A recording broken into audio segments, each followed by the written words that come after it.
Hi student, online classroom में आपका स्वागत है। तो हम लोग केमिस्ट्री के बारे में पढ़ेंगे। केमिस्ट्री, इसको हम लोग रसायन विज्ञान कहते हैं। सर्वप्रथम हम इसकी परिभाषा को देखेंगे। केमिस्ट्री परिभाषा इसकी क्या होती है? विज्ञान की वह शाखा जिसके अंतर्गत, या ऐसे कह सकते हैं, रसायन विज्ञान की वह शाखा है जिसके अंतर्गत पदार्थों के गुणों, संगठन, संरचना तथा उनमें होने वाले परिवर्तनों का अध्ययन किया जाता है। रसायन विज्ञान की वह शाखा है जिसके अंतर्गत पदार्थों के गुणों, संगठन, संरचना तथा उनमें होने वाले परिवर्तनों का अध्ययन किया जाता है। ये अर्थात जो है रसायन विज्ञान के अंतर्गत विभिन्न प्रकार के जो पदार्थ होते हैं उनके बारे में विभिन्न प्रकार की जानकारियां हम लोग एकत्रित करते हैं। उनके स्ट्रक्चर, उनके कंपोजिशन के बारे में, उनका जो भौतिक गुणधर्म क्या होता है, रासायनिक गुणधर्म क्या होता है, कोई पदार्थ कैसे बना सकते हैं, इन विभिन्न प्रकार की जो भी जानकारियाँ होती हैं वो हम लोग रसायन विज्ञान के अंतर्गत उसका अध्ययन करते हैं। थोड़ा सा केमिस्ट्री, ये इसके बारे में भी हम जान लेते हैं। केमिस्ट्री शब्द जो है ये मिस्र देश के जो है केम शब्द से इसका उदय हुआ। केम शब्द, केम का मतलब होता है काला पदार्थ होता है। क्योंकि जो मिस्र देश था, मिस्र देश की मिट्टी जो होती थी वो काले रंग की थी, तथा उस टाइम पर प्राचीन काल में जो मिस्र, जिसको इजिप्ट कहा जाता है, पुराने में प्राचीन में मिस्र देश को इजिप्ट कहा जाता है। इजिप्ट जो है, इजिप्ट अर्थात मिस्र की कला जो है प्राचीन में जो थी वो उच्च शिखर पर थी। वहाँ उसके जो संसाधन थे, वहाँ कला के बारे में, इमारतें और सब चित्रकला के मामले में, इन सब चीज़ों के मामले में जो मिस्र देश था वो बहुत ही आगे था। इसलिए जो केमिस्ट्री था स्टार्टिंग में इसको कला के रूप में जाना गया। केमिस्ट्री जो है, क्योंकि वहाँ की जो कला थी वो उच्च शिखर पर थी, इसलिए इजिप्ट को द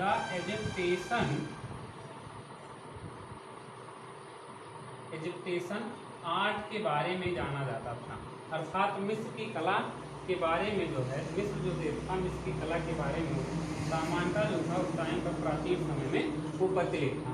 तो मिस्र जो देश था, तो यहाँ जो केमिस्ट्री शब्द थी, यहाँ जो केमिस्ट्री था, ये केम जो था वो बाद में थोड़ा सा और आगे जब डेवलप हो गया तो ये केमी टेकिंग हो गया, केमी टेकिंग हो गया। और आधुनिकता में आने के बाद ये जो है जो केमी टेकिंग था वही आकर के वो केमिस्ट्री में क्या हो गया, कन्वर्ट हो गया। अर्थात जो है इसका उदय जो हो गया, केमिस्ट्री शब्द का उदय जो हुआ वो कला के रूप में हुआ, पर आज आधुनिकता में जो केमिस्ट्री है, रसायन जो है, वो वास्तविकता में कला नहीं बल्कि ये क्या है, विज्ञान है। तो ये अर्थात जो केमिस्ट्री शब्द है इसकी उत्पत्ति जो है केम शब्द से हुई है। अब रसायन विज्ञान के वर्गीकरण के बारे में भी हम थोड़ा सा अध्ययन कर लेते हैं। तो इसका जो वर्गीकरण है, इसकी शाखाएं जो हैं बहुत ही लंबी, कुछ इनके शाखाओं के बारे में हम बता देते हैं। तो जिससे है रसायन विज्ञान की प्रमुख शाखाएं, इसका जो वर्गीकरण है, जिसमें सर्वप्रथम है इनऑर्गेनिक केमिस्ट्री। इनऑर्गेनिक केमिस्ट्री, जिसको अकार्बनिक रसायन कहा जाता है। अकार्बनिक रसायन, इसकी परिभाषा क्या होती है? इसके अंतर्गत सभी तत्वों तथा उनके यौगिकों का अध्ययन किया जाता है, केवल कार्बनिक यौगिकों को छोड़कर। अकार्बनिक रसायन के अंतर्गत विभिन्न प्रकार के जो तत्व हैं वो सभी तत्वों तथा उनके यौगिकों का अध्ययन किया जाता है, केवल कार्बनिक यौगिकों को छोड़कर। इसके बाद है ऑर्गेनिक केमिस्ट्री। ऑर्गेनिक केमिस्ट्री के अंतर्गत, जिसको हम लोग कार्बनिक रसायन कहते हैं, कार्बनिक रसायन के अंतर्गत केवल कार्बनिक यौगिकों का अध्ययन किया जाता है। कार्बनिक रसायन के अंतर्गत केवल कार्बनिक यौगिकों का अध्ययन किया जाता है। विभिन्न प्रकार के कार्बनिक यौगिक हैं, जैसे कि ROL, जिनको सामान्यतः एल्कोहल के नाम से जाना जाता है। एल्कोहल हो गया, जैसे CH3, CO, OH हो गया, एसिटिक एसिड हो गया, ग्लूकोज हो गया, फ्रक्टोज हो गया, नील हो गया, मेथेन, एथेन, प्रोपेन या जो है एरोमेटिक कंपाउंड हो गए। तो ये सभी जो है विभिन्न प्रकार के यौगिक हैं जो कि कार्बनिक हैं। क्योंकि हम जानते हैं जो कार्बन है, कार्बन में एक विशेष प्रकार का जो गुण पाया जाता है, श्रृंखलन का गुण पाया जाता है, जिससे कि ये श्रृंखला बना करके मतलब विभिन्न प्रकार श्रृंखला का गुण पाए जाने के कारण से ज्ञात अकार्बनिक यौगिकों की तुलना में कार्बनिक यौगिकों की जो संख्या है वो बहुत ही ज़्यादा है। इसके बाद है फिजिकल केमिस्ट्री। फिजिकल केमिस्ट्री जिसको भौतिक रसायन कहा जाता है। फिजिकल केमिस्ट्री क्या है? भौतिक रसायन। इसके अंतर्गत रासायनिक अभिक्रियाओं के नियमों एवं उनके सिद्धांतों का अध्ययन किया जाता है। अर्थात इसके अंतर्गत विभिन्न प्रकार की जो रासायनिक अभिक्रियाएं होती हैं, केमिकल रिएक्शन होते हैं, उनका अध्ययन किया जाता है एवं उसके विभिन्न प्रकार के सिद्धांतों का अध्ययन किया जाता है। फॉर एग्जाम्पल जैसे जनरली समझ लें एक्सोथर्मिक रिएक्शन, एंडोथर्मिक रिएक्शन, कौन सी अभिक्रिया ऊष्माक्षेपी है, कौन सी ऊष्माशोषी है, ये विभिन्न प्रकार की जो भी अभिक्रियाओं का जो अध्ययन होता है वो फिजिकल केमिस्ट्री के अंतर्गत किया जाता है। इसके अतिरिक्त जो है कुछ और भी रसायन है, जैसे है जैव रसायन है। जैव रसायन जिसको बायोकेमिस्ट्री कहा जाता है। बायोकेमिस्ट्री के अंतर्गत जो है जीवधारियों के जैव संबंधी जैव रासायनिक क्रियाओं का अध्ययन बायोकेमिस्ट्री के अंतर्गत किया जाता है। इसके साथ साथ जैसे एग्रीकल्चर केमिस्ट्री है, जिसको हम लोग कृषि रसायन कहते हैं। कृषि रसायन के अंतर्गत कृषि से संबंधित रसायनों का अध्ययन किया जाता है। विभिन्न प्रकार से खेती बाड़ी से संबंधित जो भी रसायन होते हैं उसका अध्ययन जो होता है वो कृषि रसायन के अंतर्गत किया जाता है। इसके बाद है इंडस्ट्रियल केमिस्ट्री, औद्योगिक रसायन। औद्योगिक रसायन के अंतर्गत विभिन्न प्रकार के जो उद्योगों संबंधी औद्योगिक संबंधित पदार्थ हैं उनके निर्माण एवं उनके विभिन्न प्रकार की क्रियाओं का अध्ययन किया जाता है। औद्योगिक रसायन के अंतर्गत विभिन्न प्रकार के औद्योगिक पदार्थों के निर्माण एवं उनके विभिन्न प्रकार की क्रियाओं का अध्ययन किया जाता है। इसके साथ साथ जो है इसके अतिरिक्त है जैसे मेडिसिनल केमिस्ट्री है, जिसको हम लोग जो है औषधीय रसायन कहते हैं। औषधीय रसायन के अंतर्गत विभिन्न प्रकार की जो बीमारियां होती हैं, बीमारियों के रोकथाम संबंधी क्रियाओं का अध्ययन किया जाता है। अर्थात मेडिसिनल जो केमिस्ट्री है औषधीय रसायन के अंतर्गत विभिन्न प्रकार की जो बीमारियां हैं उनका अध्ययन एवं उनके बचाव या रोकथाम संबंधी क्रियाओं का जो अध्ययन होता है वो मेडिसिनल केमिस्ट्री के अंतर्गत किया जाता है। तो ये जो है रसायन विज्ञान की कुछ शाखाएं होगी। अब इसके बाद है रसायन विज्ञान का महत्व। रसायन विज्ञान का महत्व क्या है? तो रसायन विज्ञान का जो महत्व है तो बहुत ही ज़्यादा है।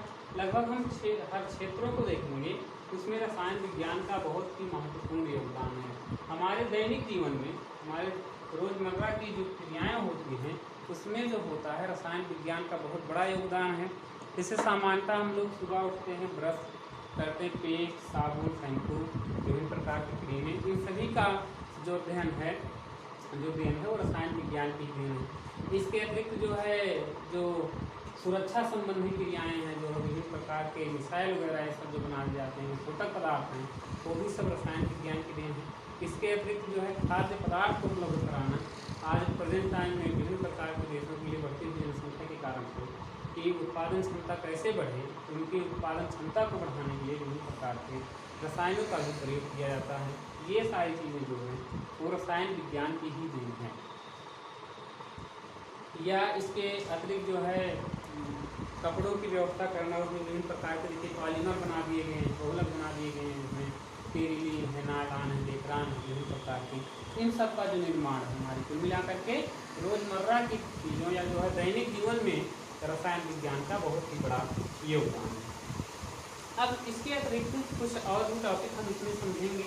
तो सर्वप्रथम जैसे द्रव्य के बारे में हम समझ लें। द्रव्य जिसको मैटर कहा जाता है, मैटर या इसी को सामान्यतः जो सजेशन किया जाएगा इसी को पदार्थ भी कहा जाता है। पदार्थ क्या होता है? हम जानते हैं द्रव्य वह होता है जो स्थान घेरता है तथा जिसमें भार होता है। द्रव्य वह होता है जो स्थान घेरता है तथा जिसमें भार होता है। अर्थात विश्व में पाई जाने वाली वह समस्त वस्तुएं जिनमें भार होता है और जो स्थान घेरते हैं उनको द्रव्य कहा जाता है। अब द्रव्य का हम वर्गीकरण कर सकते हैं, तो द्रव्य का जो वर्गीकरण है वो दो प्रकार से किया जा सकता है। एक है भौतिक वर्गीकरण और एक है रासायनिक वर्गीकरण। एक भौतिक वर्गीकरण क्या है, उसके आकार से संबंधी है भौतिक वर्गीकरण, और एक जो है रासायनिक वर्गीकरण। भौतिक वर्गीकरण क्या है, या जैसे एक होता फिजिकल चेंज भौतिक परिवर्तन और एक होता है रासायनिक परिवर्तन। भौतिक परिवर्तन जो होता है, भौतिक परिवर्तन में नए पदार्थ का निर्माण नहीं होता है, और रासायनिक परिवर्तन जो होता है, रासायनिक परिवर्तनों में जो होता है नए पदार्थों का निर्माण होता है। ये सब चीजें हम जानते हैं। जैसे जल को गर्म कर दिया जाए तो वाष्प में बदल जाएगा, तो उसमें या उसको ठंडा कर दिया गया तो पहले जैसी अवस्था में प्राप्त हो जाएगा। तो ये जो है ये फिजिकल चेंज है, भौतिक परिवर्तन। या लोहे की छड़ है, लोहे की छड़ पर बल लगा दिया गया तो उसके सीधी छड़ है उसमें बल लगा देते हैं तो मूड हो जाता है, मूस आ जाता है। तो बल लगाने से उसके आकार में थोड़ा सा परिवर्तन हुआ पर कोई नया पदार्थ नहीं बना। तो ये भी जो है एक प्रकार से भौतिक परिवर्तन है। लेकिन अभी लोहे को हम जो है आयरन को नमी युक्त स्थानों पर रख दे तो उसमें रस्ट या जंग लग जाता है, जो कि एक रासायनिक परिवर्तन होता है। तो ये यही चीज़ है, रासायनिक परिवर्तनों में नए पदार्थ का निर्माण नहीं होता है, जबकि भौतिक परिवर्तनों में नए पदार्थ का निर्माण भौतिक परिवर्तनों में नए पदार्थ का निर्माण नहीं होता है, जबकि रासायनिक परिवर्तनों में नए पदार्थ का निर्माण होता है। इसके बाद हम जो पदार्थ का द्रव्य का जो भौतिक वर्गीकरण है हम दो प्रकार से कर सकते हैं। पदार्थ का वर्गीकरण एक भौतिक और एक रासायनिक के आधार पर। भौतिक के आधार पर जो होता है, भौतिक प्रकार के आधार पर इसका वर्गीकरण जो कर सकते हैं वो इसको सामान्यतः इसका वर्गीकरण जो है वो तीन भागों में कर दिया जा सकता है। जैसे ठोस, द्रव, गैस। ठोस है, द्रव है या गैस है। ठोस, द्रव, गैस, इन सब के बारे में हम लोग पिछली कक्षाओं में पढ़ भी चुके हैं, फिर भी थोड़ा अध्ययन कर लेते हैं। ठोस हम जानते हैं ऐसे पदार्थ होते हैं जिनका आयतन एवं आकार दोनों निश्चित होता है। द्रव ऐसे पदार्थ होते हैं जिनका आयतन तो निश्चित होता है परंतु आकार जो होता है वो अनिश्चित होता है। इसके साथ गैस है, गैसों में ना तो आयतन निश्चित होता है और ना ही आकार निश्चित होता है। इसके अतिरिक्त जो द्रव्य है वो इसका दो भी और विभाग है। तो इसमें जो है स्पंज है, प्लाज्मा है। प्लाज्मा द्रव्य की एक ऐसी अवस्था होती है इसमें उच्च ताप पर उसके अणु जो होते हैं वो आयनित अवस्था में रहते हैं, और स्पंज पदार्थ की एक ऐसी अवस्था जिसमें बल लगाने से पदार्थ के आकार में जो होता है वो परिवर्तन हो जाता है, पर पुनः वो बल हटा लेने से पदार्थ अपनी मूल अवस्था में आ जाता है। जैसे सामान्यतः ये कहा जाए जैसे स्प्रिंग हो गई, रबर हो गया। स्प्रिंग है उसमें बल लगा के उसको खींचे तनाव, उसमें देखिए तनाव आ जाता है, बड़ा सा हो जाता है, फिर छोड़ दे तो फिर छोटा हो जाता है। रबर पर भी बल लगाए तो उसमें परिवर्तन हो जाता है, फिर उस बल को हटा दे तो मूल अवस्था में आ जाता है। तो ये जो है भौतिक परिवर्तन के आधार पर ये इसके भाग हुए। रासायनिक परिवर्तन के आधार पर ये जो पदार्थ होता है इसको हम सामान्यतः जो है दो भागों में जैसे इसको डिवाइड हम कर सकते हैं। पहला है एक है तत्व और दूसरा हम मान सकते हैं जैसे यौगिक भी यहाँ पर कहा जा सकता है, यौगिक के रूप में हम इसको डिवाइड कर सकते हैं। तत्व हो गया और दूसरा क्या हो गया, यौगिक हो गया। अब जो है तत्व किसे कहते हैं? तत्व विश्व का ऐसा शुद्धतम पदार्थ होता है जिसे किसी भी विधियों द्वारा दो या दो से अधिक भागों में बांटा नहीं जा सकता है। तत्व विश्व का ऐसा शुद्धतम पदार्थ होता है जिसे किसी भी विधियों द्वारा, चाहे भौतिक विधि अपनाई जाए चाहे रासायनिक विधि अपनाई जाए, किसी भी विधियों के द्वारा हम इसको दो या दो से अधिक भागों में डिवाइड उसको नहीं कर सकते हैं।